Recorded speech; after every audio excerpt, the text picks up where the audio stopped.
on First Kings, going old school. Old Yeah.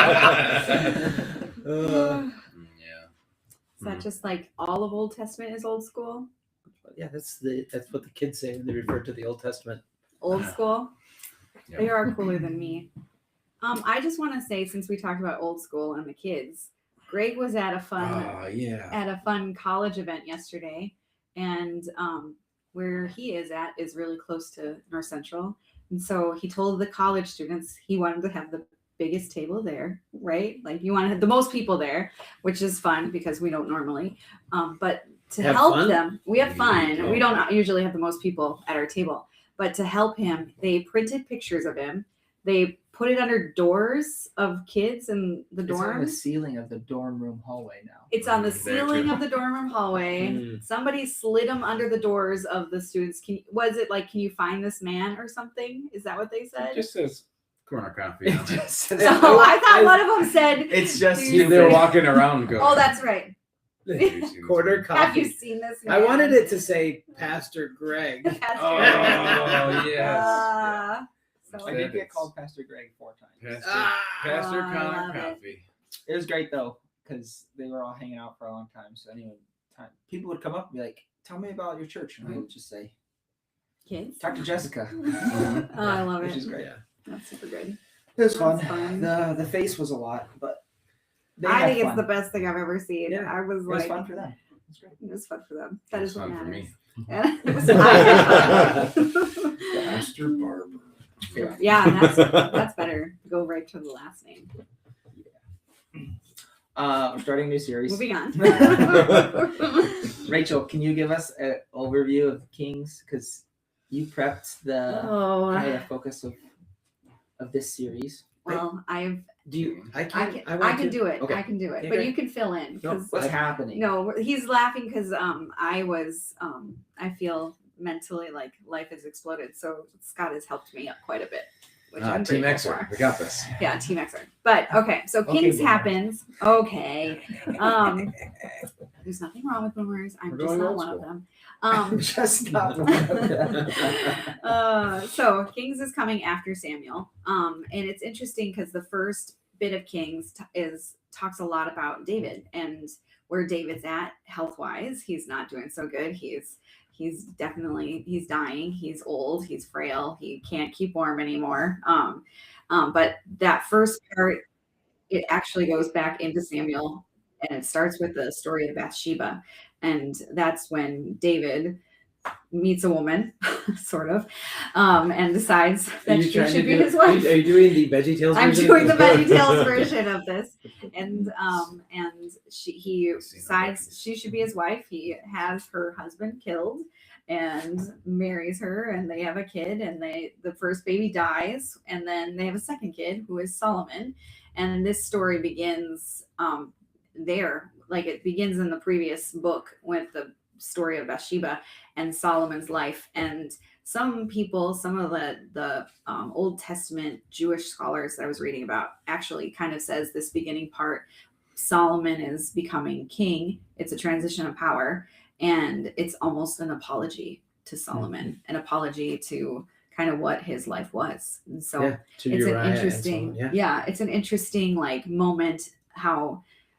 it wraps up Samuel, but it's also the start of the new. And so Kings is going through all of these kings, those, from David to basically the last king, the fall of Jerusalem. And they believe the Messiah is going to be one of David's descendants, but none of these kings are that. Is it this one? It's definitely not this Is one. it this one? No, it's none of them. And most of the kings struggle quite a bit. There's only like just a couple kings that they would say were really good kings. The kingdom splits in this book. It becomes the northern and southern kingdom. Prophets are introduced more in this book. Prophets already existed, but in the middle of the book, it shows such a strong need for prophets because the kings really don't know how to lead that well.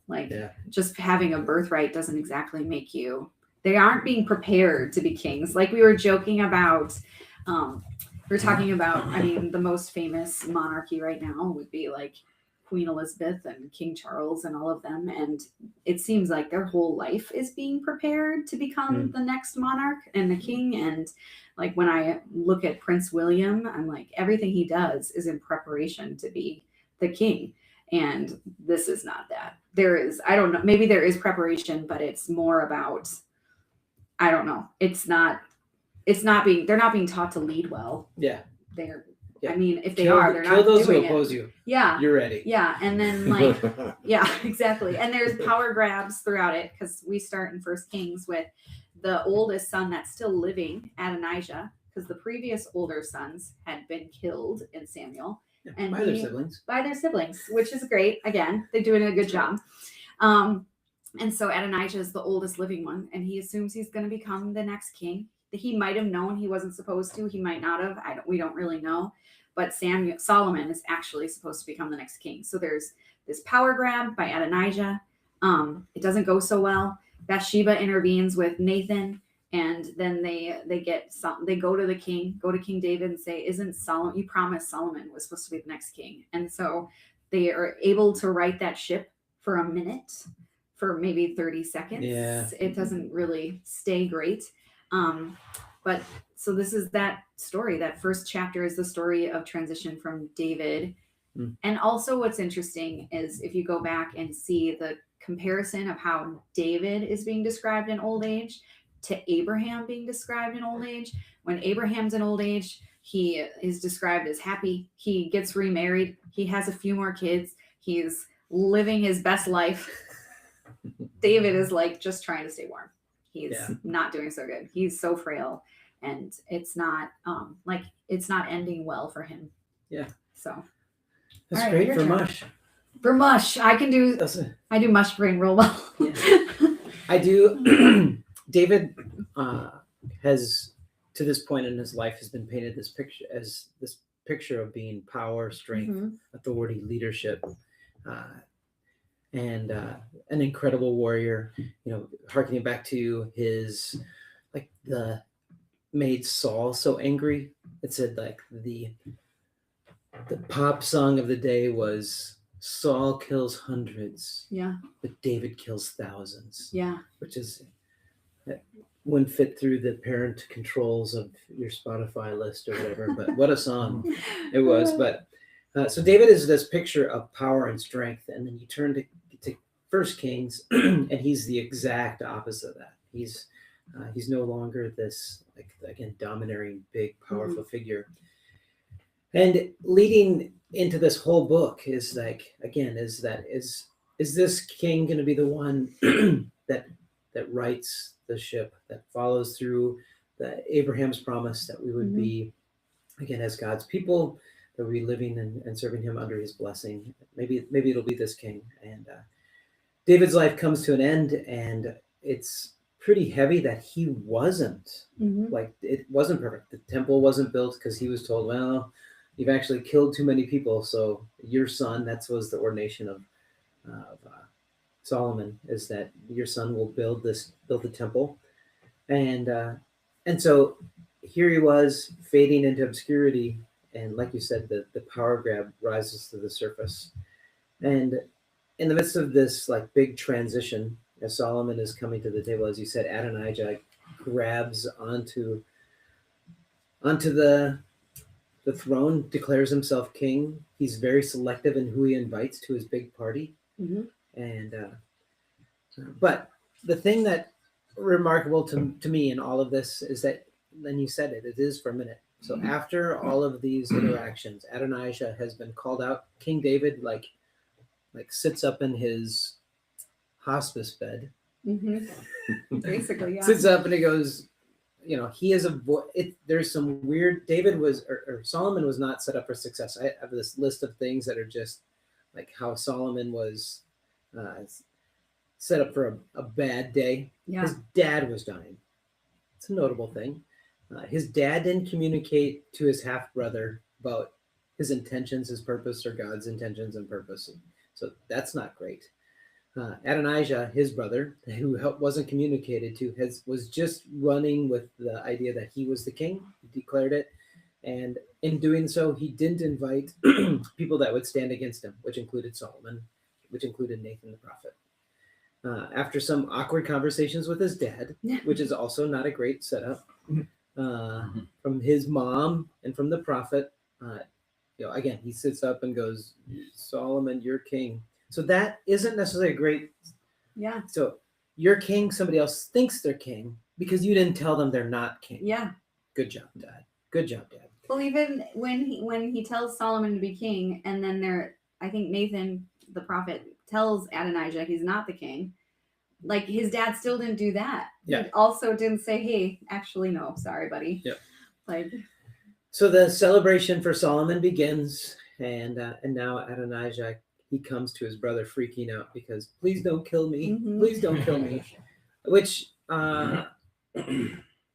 is a very intense request. Now, Yeah. all of those negative things being set up, the thing that is remarkable is that, and we'll kind of process in this. I think this is a beautiful moment, and it comes with an asterisk, but Solomon goes, listen, if you do what's right, you'll live, you're fine. Mm-hmm. Don't worry about it. And so, I mean, for us to process, what does it take for when you're set up for a less than ideal circumstance? What does it take to be gracious after not being set up to be gracious? What helps a person remain grounded in peace and take meaningful action in less than ideal circumstances? I think is life is full of them, and it's so hard. So, how the people that do it, how do they do it? I've been really thinking about, like, I was talking to someone yesterday about because I've been doing these interviews with people that are going to become pastors, and we were talking a little bit about how do you respond in conflict and things like that. And there's so much value in becoming secure in who God created you to be, and not saying we ever fully figured that out, but like when you are building security in like who you're created to be, like whether that's whatever your personality is or your values, like we all have to grow. But like I would say there's some things I'm really good at and there's things I'm really bad at. And other people in this room are really good at the things that I'm bad at and maybe not as good at the things I'm good at. So we're going to go around the room and say all the things you're bad at? I think we all know. There's a list somewhere, I'm sure. But I think like when I can say, I know that I'm really good at this, and I don't do this well, but when I can do that, when I can say, I know I'm really good at this, or I know I'm not really good at this, like I can be a lot more confident in how I handle conflict because I mean, there's humility in that, but there's also a security in like, this is who God created me to be. And if I can own that and not feel so threatened in my failures or so, you know what I mean? All of those things, I feel like I can handle the day a lot better. Yeah, that probably is a part of Solomon's grace in this moment, was to understand his position and understand his position of strength. Yeah. And also to understand how he wasn't, set up for failure. I don't know, just curious if, like, this has been this is a season, but there's endless seasons where we're set up, or people are set up to be wrathful. Mm-hmm. And when somebody is not wrathful to people or circumstances, when people don't freak out, I don't know. Other than just being a good person can be an answer, but how do people do it? How do people be gracious in the midst of a moment that even would be allowed to be wrathful?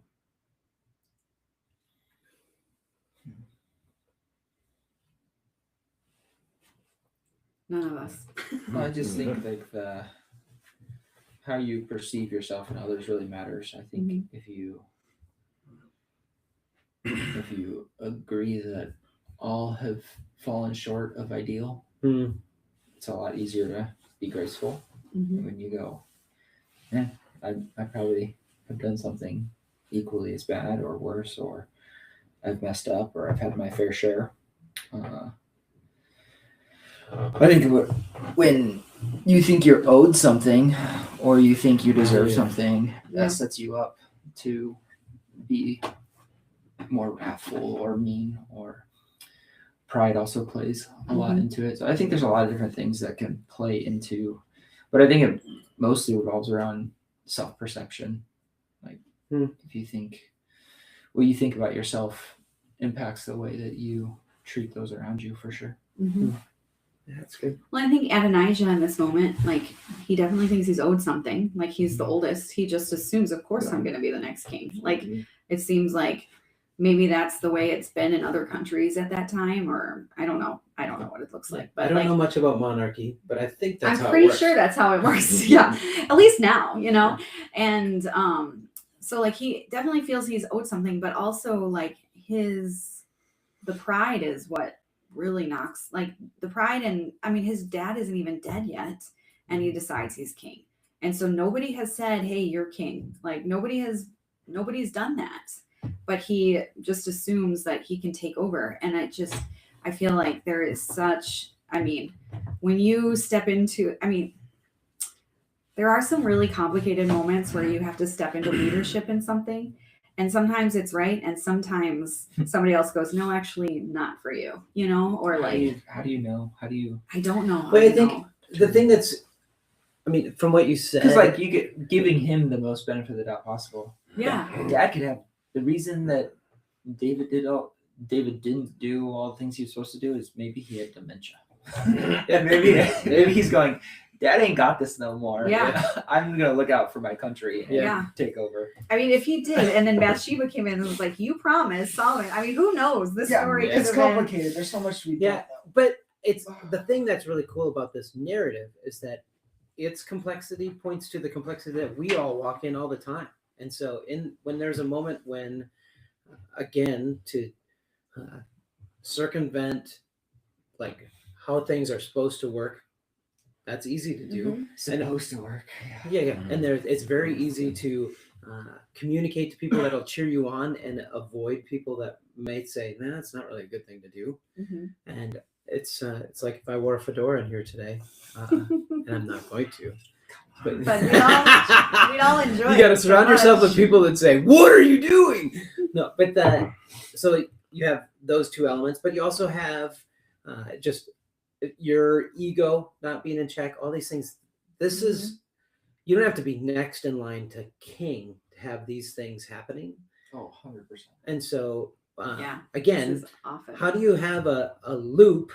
How do you build yourself a loop in your life where you don't make stupid decisions that are just selfish, where your self-perception is that I better grab this because the taking is good, and if I don't now, I'll never have a chance again. But that can be a scary grab. Yeah. I think there's so many times, like I felt this yesterday about something that was neighborhood related.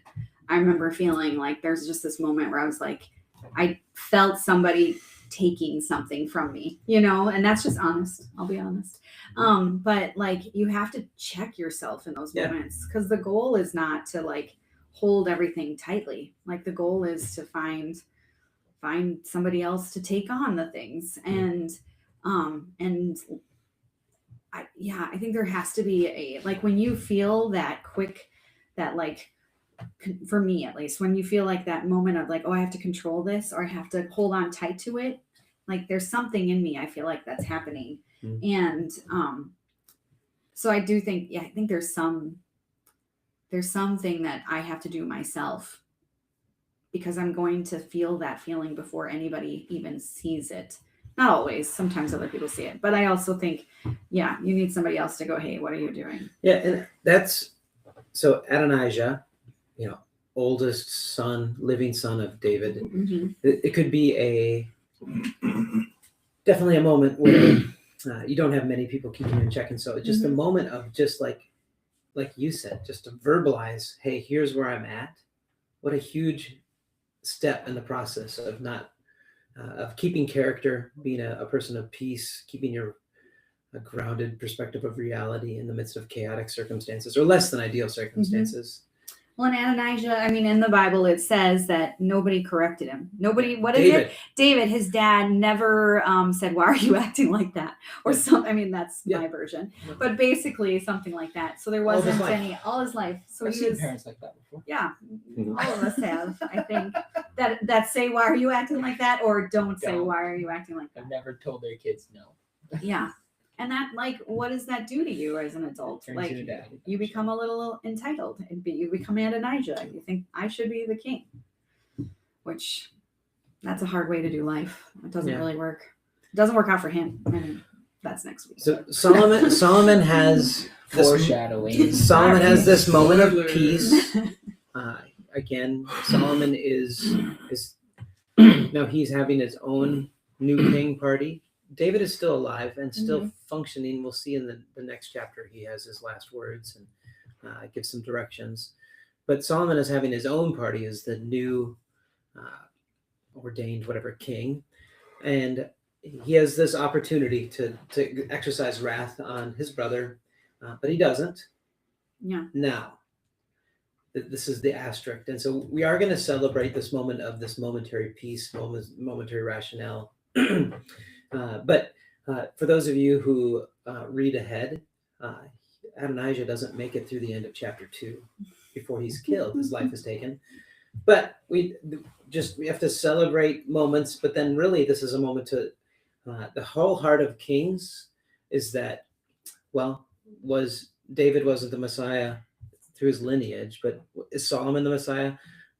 He has some issues, and so the issues they come very quickly. And so I think again, it's very important to keep pointing towards Christ, to the Messiah, and that story of the woman caught in the act of adultery. So this is a less than ideal circumstance.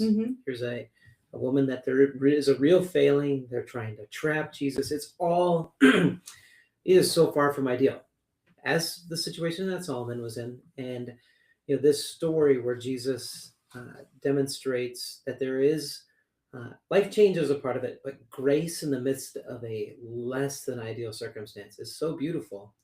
And then encouraging, he actually, by saying, hey, whoever has not sinned, let that person throw the first stone. He actually was giving opportunity for all the leaders there to exercise grace. And so the oldest to the youngest, they left that place, and it was just the two of them, the woman and Jesus, left there at the end. And really, he asked, well, where are those that condemn you? And that declaration, it's kind of been new to me in this processing of this, is that Jesus shows incredible grace to this woman, but part of probably the most beautiful of it is that Jesus actually opened the door for all these other people to show grace to this woman. And so as we think about, again, Solomon's moment of grace to his brother, we should also see that there's opportunity for us to be gracious everywhere, but also to encourage others to be gracious as well. I think one of my, I'm not going to say it right because I can never remember all the words, but there's a verse in Ephesians that talks about how to treat each other. And it's bearing with one another in love, make every effort to keep the unity. But there's also this idea of like, just and maybe this isn't the right verse. For as much as it depends on you. Yeah. Live at peace with everyone. Yeah. Romans. And it's like, but it's like, there's recognizing how to have grace on each other and how to like knowing that like people are going to make mistakes. And I would say I'm not very good at this. But there is, how do we keep, I like the word bearing with one another in love, like making every effort to keep the unity. How do we go, okay, yeah, that person definitely screwed that up. And like, I need to have grace on them and love them. And, what does that look like? How do I keep relationship with somebody in those moments? And I don't know. And I would so easy for me to just go, wait. I can do all that as long as I'm set up well. Yeah. And then life happens. Yeah. And that is part of the beauty of this narrative that First Kings starts with, is that this was so far from ideal. Yeah.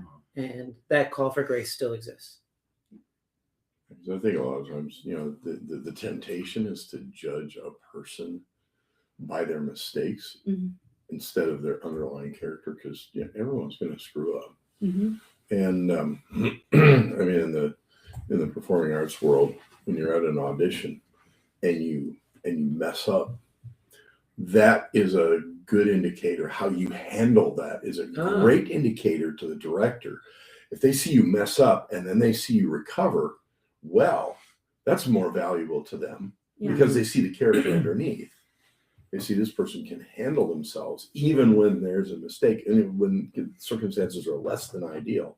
Yeah. And so they don't judge the mistake necessarily, but they judge the character underneath, and they say, "Oh, this person is good," and that's how we have to,